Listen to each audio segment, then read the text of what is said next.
It makes a lot of sense because you're helping all these couples getting on the same page. So not only is going to help their businesses succeed at a whole different level, it's going to keep the family together. This person doesn't need a lot of introduction. This person is somebody that I have admired for a very, very long time. I was having dinner with her and I told her, Elena, I used to know you as Grant's wife, and now I know you as Elena Cardone.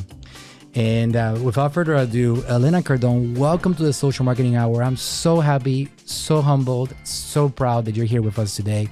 Thank you for giving us the time to come to our offices here. Well, absolutely. Thank you for inviting me, and happy birthday. Thank you so much. Well, Elena, as I was figuring out what questions to ask you, I have so many things that we can talk about to give value. Our audience is people interested in the subject of marketing. You guys are incredible marketers. You yourself are a great marketer on your own right. With your personal brand, you market your brand yourself. You have a level of courage that is necessary to succeed in this environment. And that's something that I know, is a big part of your success, because you can get out there and use the communication lines of the world to spread your message and bring attention in.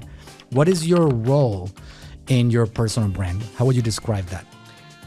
Well, it's all based off of my purpose, right? And so my purpose is I want to restore the family unit on the planet. So my role in all of this is really to get that message out, but then also, how do I tie in with the 𝗙𝗟𝗟𝗢𝗪 brand? How do I tie in with my husband, Grant Cardone? He's very rough, gruff. He can be often misunderstood, especially by females, the ones that don't understand that. And so my role can be a way for a certain market of females or people who just don't get Grant. Maybe they are attracted to me and my message, and then I can bring them into the 10X funnel so that we can actually have the opportunity to partner with them or collaborate, whether it be 10X Health or 10X Studios or 10X Ventures or Cardone Capital. We have this whole umbrella of departments that we host under the Cardone name. So that's really my role, is really how do I reach an entire group of people that won't find Grant simply because they're either not in the entrepreneurial space or they don't understand and can't see beyond his abrasiveness, let's say. Right. So everyone has their roles to how do we funnel people into the organization so that we can collaborate and build and expand in the future with them. Makes sense. So you mentioned something that I had as my last question of this interview. So we got to talk about that for you in regards to your empire building, right? Which is important. So was there a moment or instant in your particular journey in which you realized, this is what I got to do. I got to build an empire. Mm-hmm. This is going to be my, Grant has a 10X movement, right? And that's the big push, and that is the movement. But now you have your own movement. Yeah. Obviously, there's 10X ladies, and a lot of the people that come to the 10X universe, they come into your universe. Right. But I think that it's getting to the point now that some people are coming directly to your universe. That's true. And that's flowing over there now. It's right? true. It's happening now. Yes. Which is a great, incredible my vision. thing. Right. That's what I wanted to have happen. What was that moment for you in your journey in which you said, okay, I got to become Elena Cardone. I gotta have my own. I'm gonna keep on flowing power, supporting. I'm gonna keep on doing what I do. That's right. But I want to be Elena. Right. So also with the vision that Elena being Elena Cardone is gonna flow all this power to Grant along the way, because that's the idea. You guys are doing this together.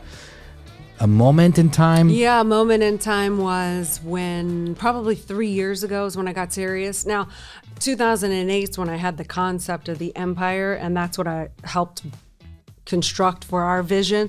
But when you're asking me now, what about this ladies movement? That came around 4 years ago.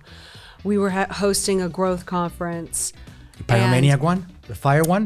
Before that. Before that one? Yep. Before that was 2020. I think this was 2019. That was epic, by the way. And so all these ladies, because I wanted more ladies into GrowthCon, because when you go to GrowthCon 1, 2, and 3. Very manly. Very manly, not a lot of women there. And I said, we have to change this. His content is so good that I have to bring the ladies in. So I did a 10X Ladies. It turned out to be very successful without a whole lot of attention on it, without a whole lot of promotion and whatnot.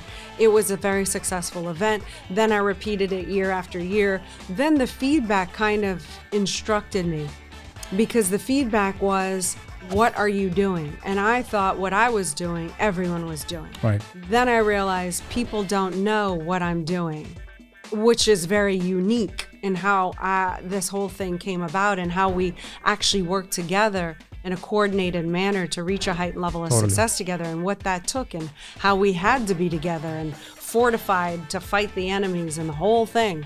So from that is when I really said, you know what, I have to write it out for people to be able to have the information. And then last year was the first year I did all 4 workshops on this for the Build an Empire, the whole series. That's so powerful. It was really powerful. It makes a lot of sense because you're helping all these people, couples, getting on the same page. So not only is it going to help their businesses succeed at a whole different level, it's going to keep the family together. It's a very vital thing. Like when you're finding a couple, that person, can you really get on the same page with that person? Is that person somebody that's going to align? Because the group and what you're trying to accomplish becomes bigger than you as a couple. That's a bigger game. That's right. So it's like the group has to adjust to you have to adjust to the group. And they have to kind of like be aligned so you can actually play a bigger game.